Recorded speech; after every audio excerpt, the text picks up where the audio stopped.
ইতিহাস পাবলিকেশন থেকে বই আমার পাঠাইছে, এই কারণে আমি একটা রিভিউ দিয়ে দিলাম। ব্যাপারটা এরকম না, এই বইটা আমি পুরোটা পড়ছি, পড়েই আমার মুনাসিব মনে হয়েছে, এই কারণে বলতেছি আর কি যে পড়তে পারেন আর কি, আশা করি উপকৃত হবেন। আসসালামু আলাইকুম রহমতুল্লাহ। ইতিহাস পাবলিকেশন থেকে আমাকে 4টা বই পাঠানো হয়েছে।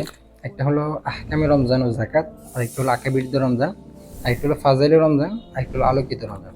এই 4টা বইয়ের ভিতরে আমার 2টা পড়া শেষ হয়েছে। একটা হলো আকাবিরুদ্ধ রমজান, এটা নিয়ে একটা ভিডিও আপলোড করছি আমার ইউটিউব চ্যানেলে, তো ওইটা দেখতে পারেন, কমেন্ট বক্সে লিঙ্ক দেওয়া আছে। আরেকটা হলো আহকামে রমজান ও জাকাত, এই বইটা আমি আরেকটা ভিডিও বানাইছি, এই বইটা পড়ার কথা বলছি। আর আজকে এই বইটা শুরু করে আমি শেষ করে ফেলছি, যার কারণে এটা নিয়ে আরেকটা ভিডিও।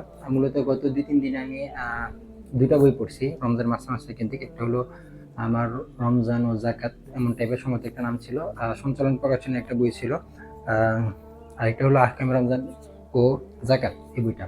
তো এই 2টা বইয়ের ভিতরে আমি এই বইটা পড়ে আমার অনেক ভালো লাগছে। ভালো লাগার একটা কারণ হলো সঞ্চালন প্রকাশনের যে বইটা ছিল এখানে সংক্ষিপ্তভাবে ছিল আর কি। এখানে রমজানের রোজা কেন্দ্রিক, নিয়ত কেন্দ্রিক, তারপরে হলো তারাবি, ইতিকাফ, আর হলো জাকাত, মানে সবগুলো বিষয় সততার ফিতর থেকে শুরু করে সবগুলো বিষয় এক মলাটে নিয়ে আসা হয়েছে, যার কারণে এটা অনেক বিষয়গুলো আমি নতুন করে জানতে পারছি।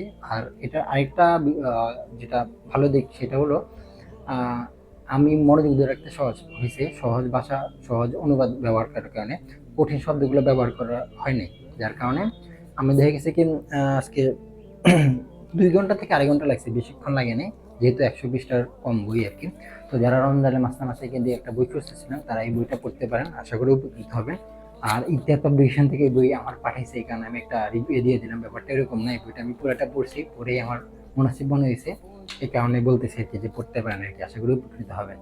জাযাকাল্লাহু খাইর। আসসালামু আলাইকুম রহমতুল্লাহ।